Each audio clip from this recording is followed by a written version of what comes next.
할렐루야! 할렐루야! 오늘도 좋은 날입니다. 오늘도 좋은 일이 일어납니다. 오늘 옆에 있는 분들하고 이렇게 인사하도록 하겠습니다. 오늘 너무 멋지시고 예쁘십니다.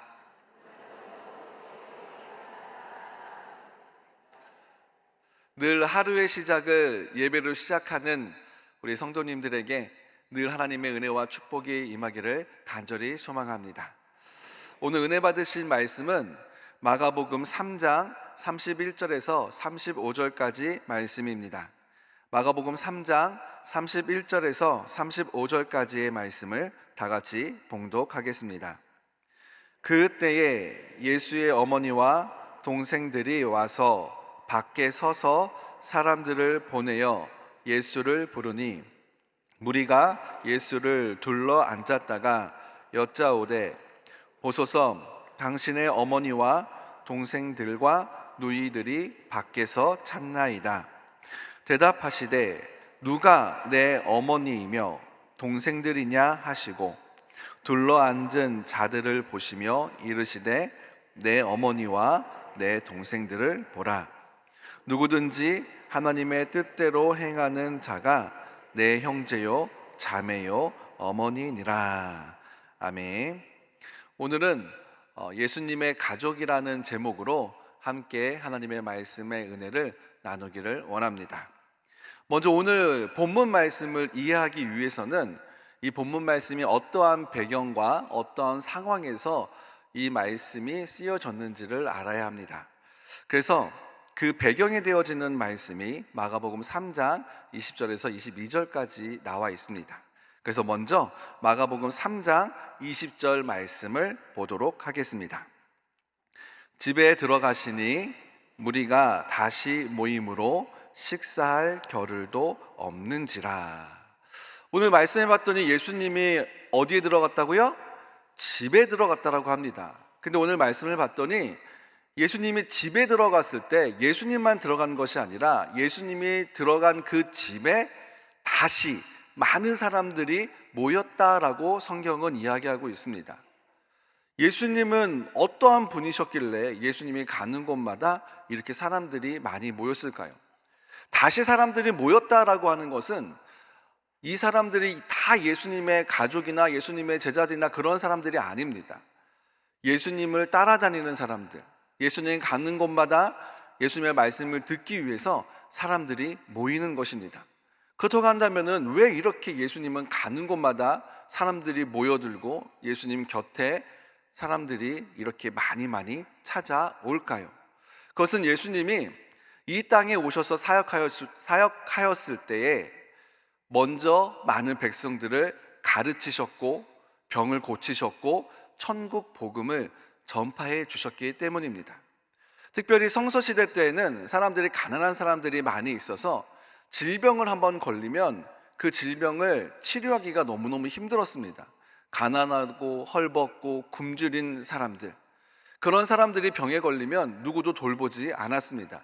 그랬을 때에 예수님이 혜성같이 나타나서 가난한 사람들을 값도 없이 돈도 필요하지 않고 그냥 찾아오는 모든 이들을 치료해 주었습니다. 많은 사람들이 그 모습을 보고 예수님에 대해서 어떠한 마음을 품었겠습니까? 나도 저 예수님한테 가서 치료함 받아야겠다. 그래서 예수님한테 찾아갔더니 예수님이 천국 복음을 가르쳐 주시고 성경 말씀을 가르쳐 주시고 그 말씀을 듣는 것이 꿀송이같이 달아서 사람들은 예수님 곁에 모이게 되어진 것입니다. 그래서 예수님이 어느 날 다시 또 집에 들어갔을 때 그날도 어김없이 많은 사람들이 예수님의 있는 집으로 찾아와서 그 자리를 가득 채워서 식사할 겨를도 없이 사람들이 꽉꽉 메어져 있다라고 20절은 이야기하고 있습니다. 그런데 하나의 사건이 일어납니다. 다 같이 21절 말씀을 보도록 하겠습니다. 예수의 친족들이 듣고 그를 붙들러 나오니 이는 그가 미쳤다 함일러라. 예수님의 친족들이, 예수님의 친족은 누구를 뜻할까요? 예수님의 실제적인 가족을 뜻합니다. 근데 예수님의 가족이 들었대요. 뭘 들어요? 예수님이 미쳤다라고 하는 이야기를 듣습니다. 그러니까 성서 시대 때에 미쳤다라고 하는 그 의미는 귀신 들렸다라고 하는 의미를 가지고 있습니다. 그러니까는 예수님의 가족들이 들었어요. 어떤 소문을 들었어요? 예수님이 미쳤다라고 하는 소문을 듣고 어떤 반응을 보였느냐? 내 아들, 내 오빠, 내 오라버니 미쳤다라고 하는 얘기를 들으면, 가족이라고 한다면, 아니 우리 예수가 미칠 일 없어, 우리 형이 미칠 일 없어, 그렇게 반응을 해줘야 되는 것이 가족이 아닙니까? 가족이라고 한다면 예수님이 미쳤다라고 하는 얘기를 들었을 때 그것을 옹호해 줘야 하는데, 21절의 말씀을 봤더니 예수를 붙들러 나왔다라고 이야기합니다. 그러니까 소문을 듣고 미쳤다라고 하는 얘기를 듣고 예수님을 잡으러 예수님에게 나왔다라고 이야기를 하고 있습니다. 그럼 도대체 그 예수님이 미쳤다라고 하는 이야기, 귀신 들렸다고 하는 이야기는 어디서 들은 걸까요? 다 같이 22절 말씀을 보도록 하겠습니다. 예루살렘에서 내려온 서기관들은 그가 바알세불이 집혔다 하며 또 귀신의 왕을 힘입어 귀신을 쫓아낸다 하니, 그러니까 소문의 근원지가 어디예요? 예루살렘에서부터 내려온 서기관들이라고 하는 것입니다.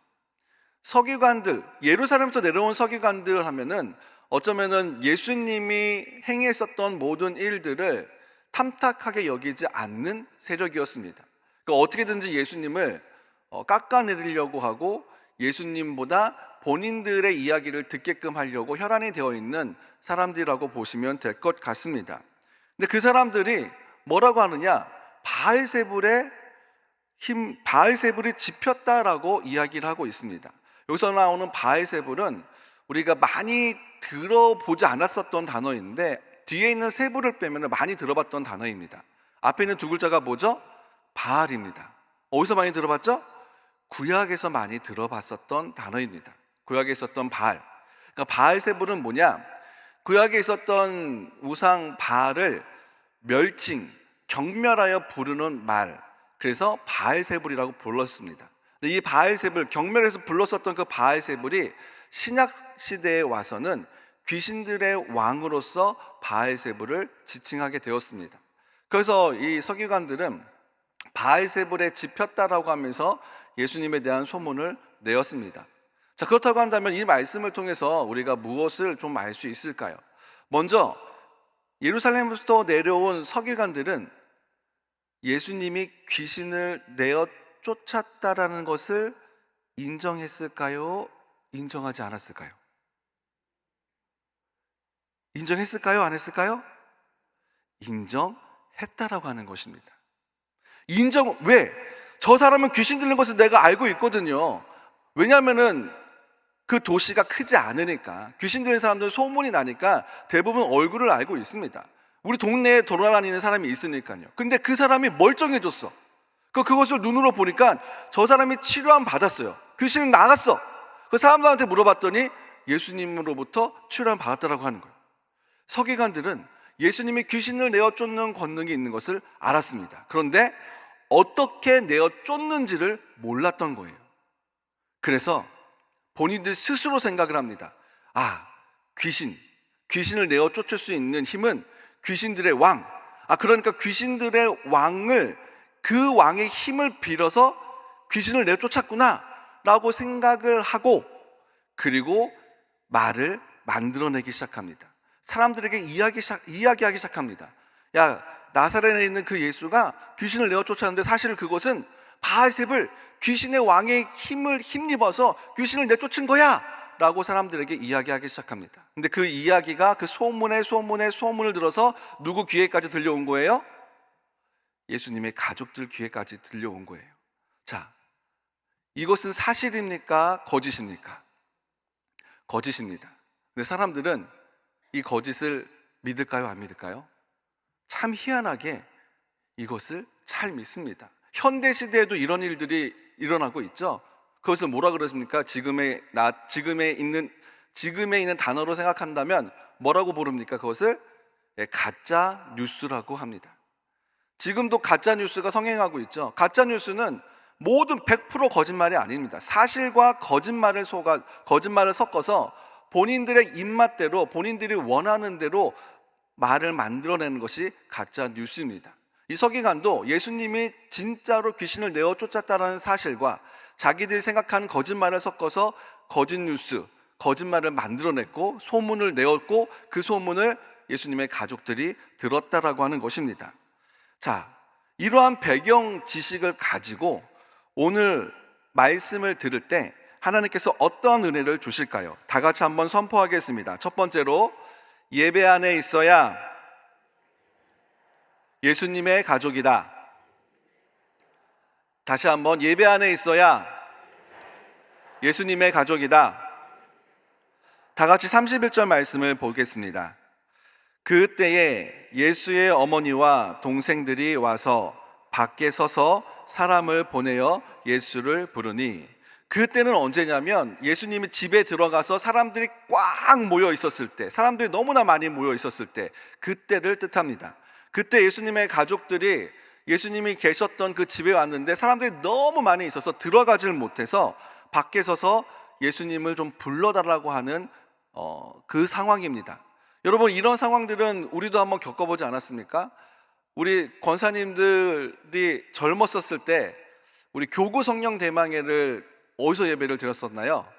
네, 우리 권사님들이나 집사님들 집에 큰 집이 있었을 때 그 큰 집에 모여서 교구 성령 대망회 예배를 드렸었습니다. 그때 예배를 드리면 사람들이 너무 많아가지고 방, 마루, 심지어는 사람들이 더 많아가지고 막 신발장까지, 어떤 경우는 화장실 문까지 열어가지고 앉아서 예배를 드렸었던 적이 있습니다. 기억들 나시지요? 그때가 있었습니다. 그때 발 디딜 팀 없는데 그때 또 누구도 같이 있느냐? 애기들도 막 같이 있었어요. 애기들은 뛰어다니고 울고.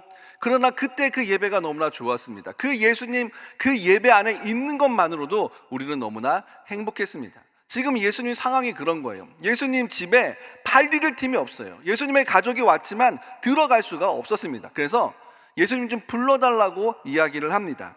우리 다 같이 32절 말씀을 보도록 하겠습니다.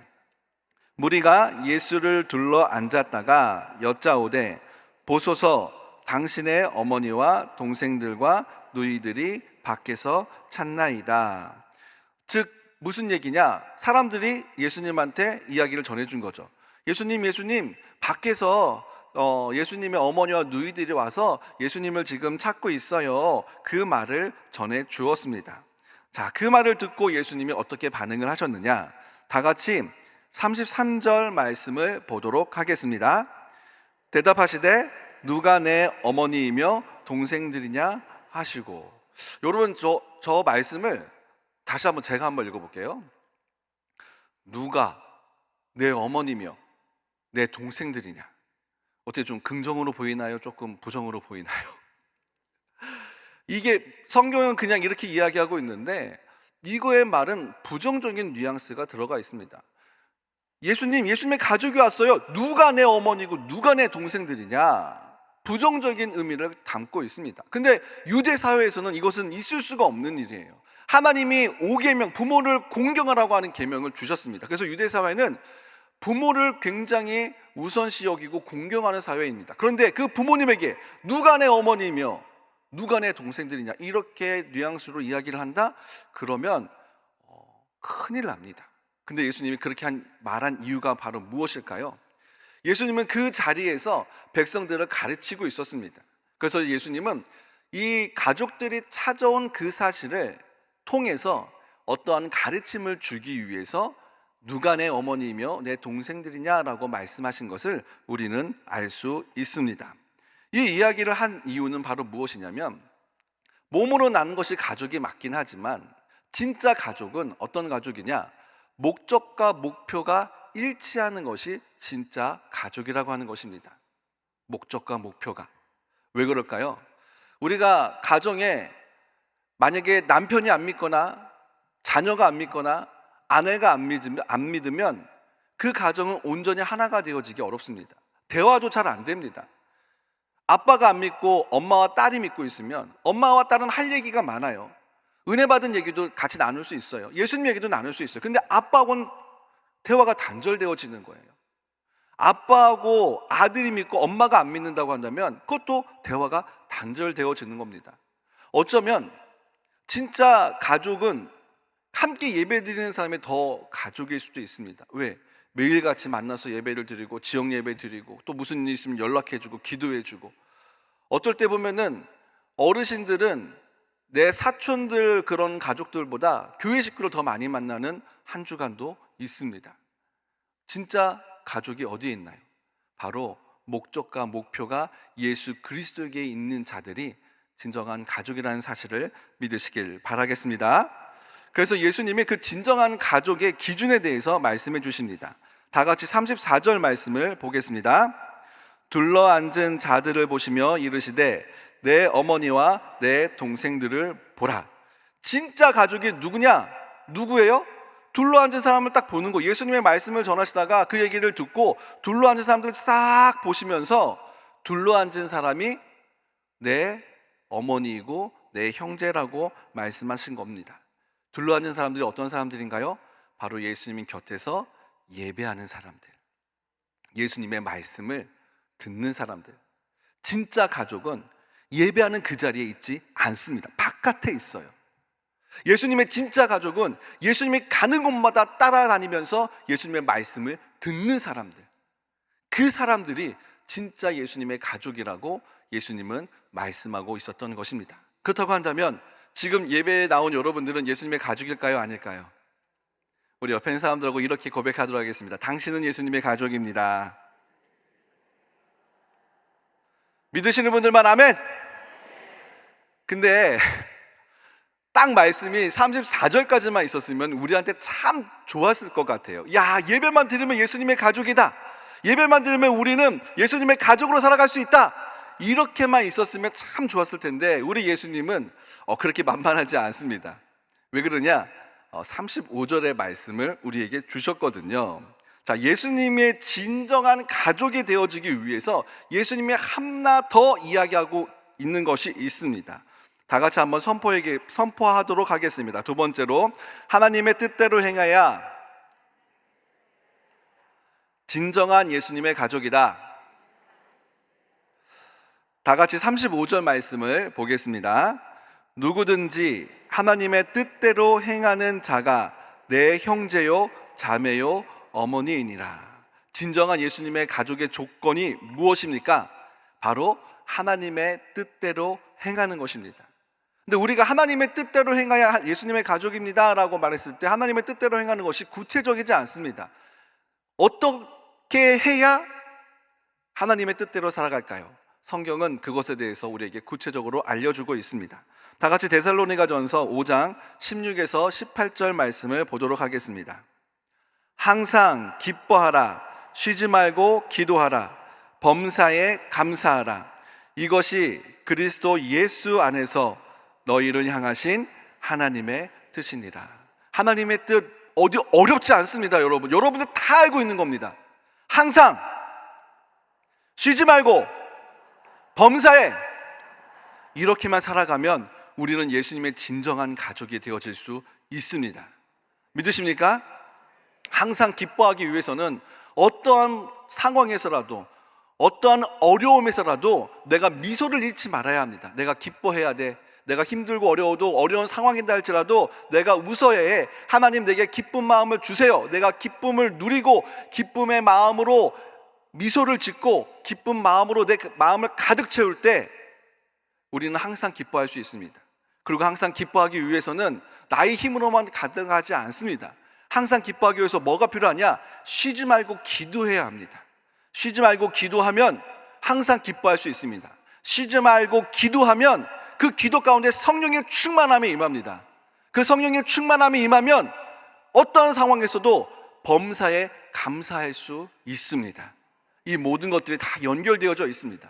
항상 기뻐하고 쉬지 말고 기도함으로 성령의 충만함을 받아 범사에 감사하는 저와 여러분들의 삶이 되어지시기를 주님의 이름으로 축원드리겠습니다. 다 같이 기도하도록 하겠습니다. 몸이 아프신 분은 아픈 곳에 손을 얹으시고 마음에 소원이 있는 분들은 가슴에 손을 얹고 기도하며 나아가도록 하겠습니다. 하나님 아버지 감사합니다. 아픈 곳에 손을 얹고 기도하여 나아갑니다. 예수님이 수많은 병자들을 고쳐주셨던 것처럼 주님, 우리도 몸이 아픈 곳이 있어 주 앞에 나왔습니다. 우리를 불쌍히 여겨 주옵소서. 그동안 기도하여도 낫지 않았습니까? 하나님, 오늘은 낫게 하여 주옵소서. 오늘도 주의 곁에 나왔사오니, 주님 곁에 둘러앉았사오니, 주님 피 묻은 손으로 내게 안수하여 주시사 모든 질병은 떠나갈지어다. 뇌졸중은 치료함 받을지어다. 뇌경색은 치료함 받을지어다. 어깨 결림은 치료함 받을지어다. 오장육부가 튼튼해질지어다. 심장이 치료함 받을지어다. 신장이 치료함 받을지어다. 당뇨가 치료함 받을지어다. 고지혈증이 치료함 받을지어다. 고갈절이 치료함 받을지어다. 무릎의 염증들이 치료함 받을지어다. 불면증은 떠나갈지어다.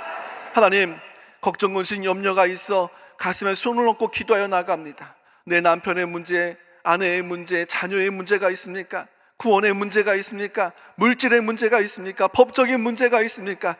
가슴에 손을 얹고 기도하여 나아갈 때 이 모든 것들을 간절히 기도하고 나아가면 주님이 응답해 주신다라는 확신이 이 심령 안에 임하게 하여 주옵소서.